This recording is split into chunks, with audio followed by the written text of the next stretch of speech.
What on earth is a squiggly career, I hear you ask? Not every career path is straightforward. I consider myself very lucky in that I love what I do. But my own career path was far from direct. After a brief stint in a local laundry, I temped in the rates office. After uni, did some marketing and design work, got into film production, media training, event management, even dabbled in the music industry. 14-year-old me couldn't have dreamed I'd be here now, a full-time radio presenter and producer, while I was back in that laundromat bleaching muddy undies. Sorry, Mum. You can take any number of different roads, with twists and turns along the way. Squiggly, see? When Howard Caine and I attended the Employment and Skills Fair at the Villa Marina at the end of last year, that's exactly what we discovered. So if you're looking for some inspiration as you start out on your own career path, this wonderful mix of inspiring people might just be here to help. Hi, I'm Jo Wood and I'm a Director of Paragon Recruitment. So, Jo, how long have you been a director of the company, first of all? So I've been 14 years, so that's been quite a long 14 years. But yeah, since 2007 we bought the business, Debbie Scrimshaw and myself. And that in itself is interesting because actually you started out working at the business. Yes, so I've had quite an interesting career. So I never went down the conventional route of going to university. So left school. I think my parents were delighted because they were working class. So it was a case of go and make some money. So I started off in a travel agency and I got travel qualifications up in the Isle of Man College. And then I decided to go and travel around the world. And then when I came back, I started working with the Isle of Man newspapers and started a really healthy career there in sales and marketing, which was quite exciting. So you went from travelling, sales and marketing, and obviously now you are directing a recruitment company. So how did you end up making that jump? So I kind of got to the stage with sales and marketing that I kind of had sort of done everything I could do. And I was just looking for a new career move, so I went to speak to a recruitment agency, and I ended up actually working for that said recruitment company, Paragon Recruitment, and it was a really exciting. I loved it because I had all the people skills. I had sales and marketing, and I was networked. So all them kind of things kind of made it that was where I needed to go is in recruitment, and I loved it. So rewarding seeing people in unhappy positions or when they're starting out in their career, and actually just seeing that smile on the face when you kind of get that placement, get the right job. And that in itself is fascinating to me, the fact that you went to speak to a recruitment company just to see what was out there, and they hired you, which again is a perfect example of you just never know what's around the corner. No, absolutely not. I think in life there's always opportunities, and sometimes when you feel, because I was at a point where I just was uninspired in what I was probably doing. I'd just been done it for quite a long time and was looking for that change, and I was very, very lucky to get involved in recruitment because I absolutely love it. And now I just think, but it's a really strange way of how I got to recruitment. But it's you're never too old for a change as well. So that's so true. We are learning that today. John Farger, and I work for the Isle of Man Harbours, and I'm the diving superintendent.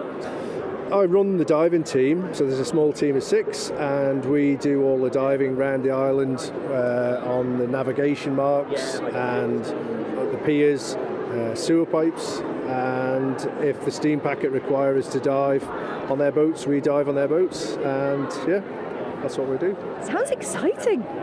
Yeah, it is. It is quite, well, it can be. In the summer, it is the best job in the world because we're out in boats and there's dolphins around and seals and all the different marine life that's around the island. We get to see it, and it's exciting being under the water. But in the middle of winter, it's less so.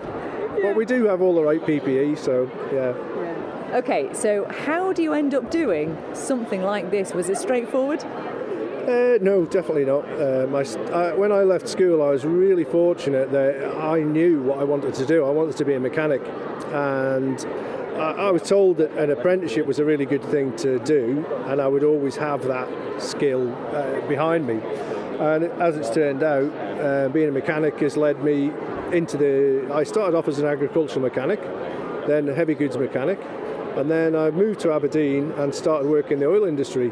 And I subsequently had 15 years working literally all over the world, Middle East, Far East, all over Europe, everywhere. You name it, I've been there.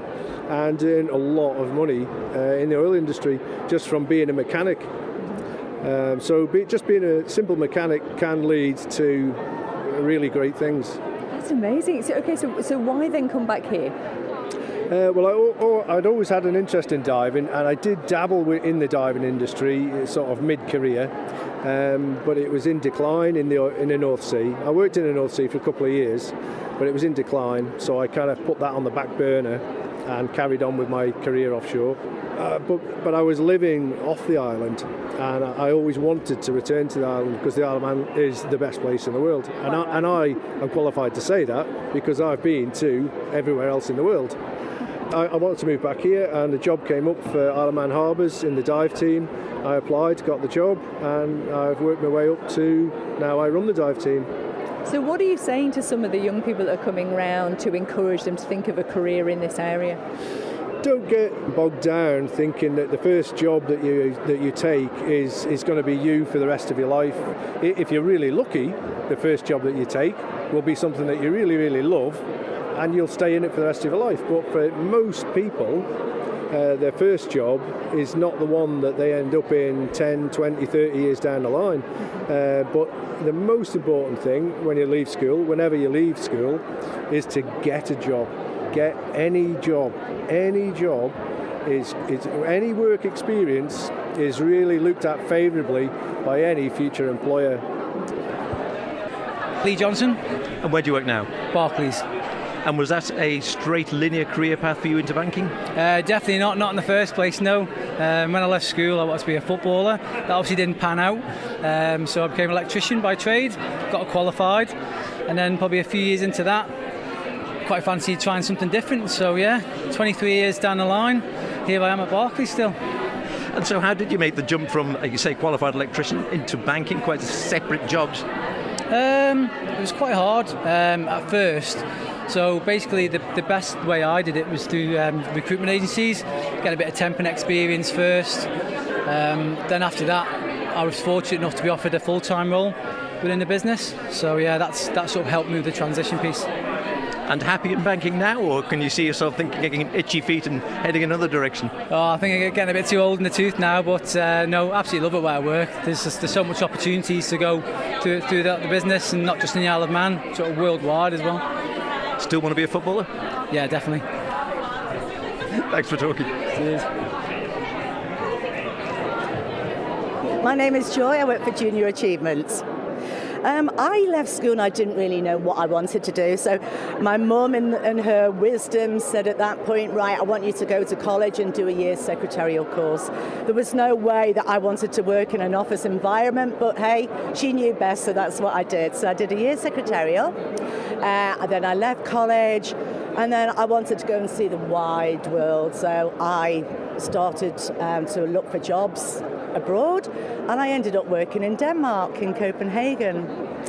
Yeah, that was really pretty cool, but the thing is, I was very, very homesick, and I missed my friends, so I lasted a month, and I was home.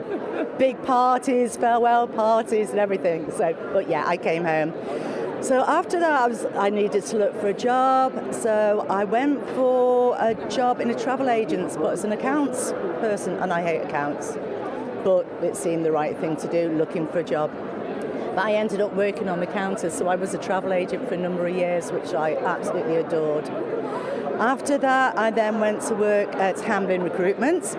So in that job, I was helping young people develop their skills, helping them with their CVs, and basically finding them work, which was fantastic.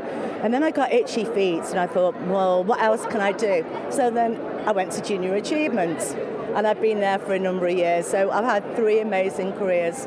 But what links them all together is I'm a youth worker. So I've been a youth worker since I was my early 20s. So they all link together, working with young people, working with people in general. So that's what I really like, and I love my job. I've got the best job in the world. Oh, that's so good to hear. And it all started out from your mum saying, let's do secretarial course. And do you still use some of those skills now? Absolutely. Touch typing, fantastic. Computer skills, I mean, okay, the computers aren't the same as what they are now, but I've always been quite technical anyway, and it originates from them. And also from travel, because we had computers when we were in travel, so online bookings, but obviously things have changed a great deal. But I think the main skills, if you've got good communication skills, if you like to work with people, but obviously different roles suit different people and different personalities, but they all link together. And the one thing that I can do is talk, as you can probably gather. And it's lovely to hear it. And now travel interests me as well, because it's something I did too. From the Isle of Man, it's quite a big thing to set out and visit different parts of the world. We have to be a bit braver on that front, I think. But what would you say that you learned and picked up on, and what did you acquire when you were travelling that have helped you through life? Oh, just seeing different cultures. It's so important to travel. It's so important to leave the island maybe and work a while, but always come back. We always come back. But yeah, experience different ways of life, different cultures, and it does help us grow. It helps us grow in ourselves, and it helps us appreciate too what we've actually got. Excellent. Well, what advice then? You're surrounded by young people, and obviously you're going to be speaking to a lot of them today. What advice would you have for some of these young people? Okay. Maybe keep your options open. Explore different things. If you're going to get a job, maybe look at a starting point. It might not be what you want to do. Eventually, look at me. I've had 3 different career changes, which has been absolutely fantastic for me. But be realistic. Get a starting point, and once you're in a company, then you can see what different roles there are for you, and go from there. And just be open and honest to an employer. If you need help, just always be honest and ask for help. They're always there to help you. Hello, my name is Matthew Atherton. And, well, first off, tell us where you're working now. I can see you've got government technology services on, so I'm assuming you work for GTS? Yes, I'm a GTS desktop engineer. My job is to basically keep the government going, keep everything working, help users with problems that they might have, systems, computers, desktops, even printers, unfortunately. It's very busy, but it's definitely very rewarding as well. When I left school, I originally wanted to be a pilot. Unfortunately, it's quite expensive to do the training. I spent some time doing engineering at college. I worked at Scanco for a bit. I've worked in a chippy, and I've even done a bit of admin work. I fell into IT mostly because I was just looking for work, and I haven't looked back since. Do you enjoy it? I love it. Every day's different. I enjoy problem solving. I enjoy getting around, meeting new people. I love it. And do you think the other jobs you've had, like you say, doing the training, working in the chippy, even meeting people, are they giving you good skills along the way? Yes, definitely. In the chippy, it might just be serving food, but you're speaking to people. It's fast-paced. A lot can actually go wrong. Even in admin roles, again, using computers, speaking to people. Engineering, the problem-solving sort of side of it, understanding how things work and how things go together. Everything, adds up eventually into what I do now. And do you think you'll stay with IT? I think so, yes. Obviously, I've had a lot of different experiences, and I am quite fluid. Life is short, I just go with the flow, really. But for the moment, I love what I do, so I'm happy. You're listening to Christy DeHaven and my colleague Howard Caine, being inspired by a host of different people on Ireland who have squiggly careers. So I'm Kevin Scott. I'm the Coast Guard Rescue Teams Manager. But Kevin, I'm sure it probably didn't start there, did it? Take us back then. School. What were you interested in school? Okay, so school, A-levels, I did geology, chemistry and biology. Unfortunately, wasn't that bothered about A-levels. I ended up with only one of those, and I was working on the farm and working at other farms at the time. Then went up to Orkney and worked at on North Ronaldsay, smallest Orkney island up there, on a croft for a year. Came home to get a proper job, started at Manx Airlines and in the ops room. Started off as an ops assistant and then worked up until I was duty manager for the operation. We had 96 aircraft operating just under 600 flights a day all over Europe. Manx Airlines sadly disappeared. I took a job at the Emergency Services Joint Control Room as a supervisor. I did 11 years there, but during that time I'd become a volunteer Coast Guard. Here I am now as full-time Coast Guard. Been in this job 7 years. So that is a perfect example, really, of how you might start out in one position and then you end up somewhere entirely differently. But there are certainly transferable skills in everything you've done, really, aren't there? Absolutely. Sort of practical skills through the farming, problem solving, and then ops room, again, it's sort of problem solving, teamwork, and yeah, sort of, not stopping until you've got that job done. I should ask you then, is this the last one, or? I hope so, yes, I hope so. So obviously there's loads of young people wandering around today, and they might be coming in with a preconceived idea about how you jump into a career and that's it. What sort of advice would you give to them? I would say probably totally wrong if you spoke to the careers officer, but go and do something you really enjoy. Might not necessarily be, the good wage or, sort of what you see yourself doing in future, but get some life experience, have fun, and then there's plenty of time to get the proper job. Well said, that man, well said. And what about if someone is interested in doing what you do now? Okay, yeah, so as Coast Guard on the Isle of Man, unfortunately most of it is voluntary. There is only myself and one other colleague who are full-time. But once you're 18, if you're interested in volunteering, giving something back to your local community, and you fancy the idea of dangling on ropes on cliffs or jumping in harbours in sort of flotation stuff, come and give us a shout. So I started out wanting to be a teacher. At school I wanted to be a teacher. I wanted to be a chemistry teacher because chemistry was the subject that interested me.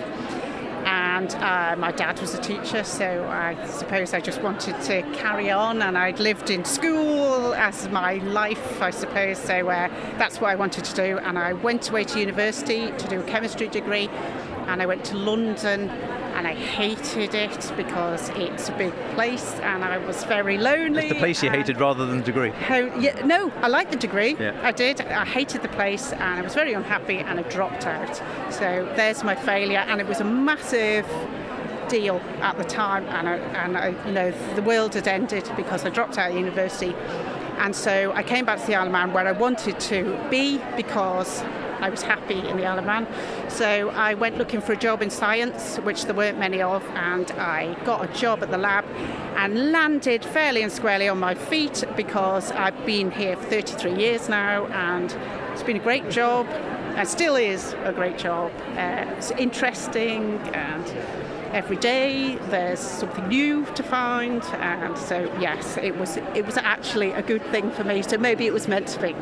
So that's a cracking story, in as much as you say you thought, in your own words, you thought the world had ended when it didn't work out that way, and now here you are with a job, fantastic job, which you love. Yeah, that's right. So and you don't always get into what you end up doing the way that you thought you did, and there are different routes in to all jobs probably. It's just not one. One's easier, admittedly, and quicker, but if you don't get that, there's other ways. My name's Kathy Lane. I'm the Managing Director of MHG Insurance on the Isle of Man. We specialise in crew insurance, so marine crew who work on board cruise ships, super yachts, that kind of thing, and associated sort of, shipyards, that kind of thing. We provide medical insurance to them. And what sort of skills do you need to do the job you do? Wow, a bit of everything. I'm one of those that, you have to do a bit of everything, whether it's, dealing with new people, building relationships, a bit of accounting, a bit of marketing, just a bit of everything, basically. So I'm intrigued then, what got you to this point? Because I've been told it wasn't exactly a straight line. No, it really wasn't. I actually went to art college, so after doing my A-levels at Castle Rushen, I did an art foundation course on the island. I went away to art college and I actually did theatre design, so I specialised in costume and props for theatre and film. I did that for a little while, but it's pretty much all freelance, so I like a regular income. So I decided I better get a proper job, and I ended up working in the footwear industry. So I started off in a shoe factory in London, just on the sewing machines, and then they found out I'd been to art college, so I got moved into the design room. I ended up the ladies' footwear range designer for a supplier who only supplied Marks and Spencer's. So I might have worn your shoes? You may well have done. I've walked in your shoes potentially. Could well have done, absolutely. And then from there, I ended up working for a children's footwear maker. I was production manager there, and then decided to relocate back to the islands. So briefly went to Ron's Way Shoe Company when it was still there, but the whole footwear industry was moving out to China. So I figured I'd better retrain before I got too old. So a friend of mine had his own financial advisor firm, so I went there and learned how to be a financial advisor. Wow. And then from there, I ended up being headhunted to go to MHG, and I was brought in to build up the office on the island. So that's how I ended up doing what I'm doing. How inspiring is that when you think that, you've had such a varied career, and how brave you were to take an entirely different route when you decided you need to do something different? I mean, what would you say to some of the young people around here now to try and give them that little bit of encouragement that they might need? Being adaptable, yeah. I mean, it's surprising. No matter what plans you have in place for yourself, sometimes life just gets in the way. And I like on the poster here, one of the things is resilience. And that's absolutely crucial, I'd say. So when life throws you a curveball, learning to cope with that and adapt and maybe change, your pathway that you were so determined on. If you can be adaptable in that way, you'll go far in life. You really will. My name is Nicole Cervantes. At the moment, I work for the charity Junior Achievement. So it's a charity that we visit every single school and every single high school on the Isle of Man and prepare the students for the work of work. So we teach about different skills, about how to get a job, and I'm a little behind that, so I'm behind all the social media and the marketing of the charity. So your daily kind of work, what does it actually involve? What sort of skills do you use? So I work the majority of the time in the office, and it requires a lot of creativity and research skills, because what I try to do is to show to the public what we do and try to engage them with our charity, because we need from volunteers, we need people to get involved, donate as well to our charity, and we just want to showcase what our students are doing and how amazing ideas they come with, how amazing improve they do to their careers. So my work is basically show them how amazing they are and get them involved with us with Junior Achievement. So did you think you'd be doing this when you were little? I mean, what did you want to do when you were little? Not really. When I was little, I always joked that I was going to be a singer.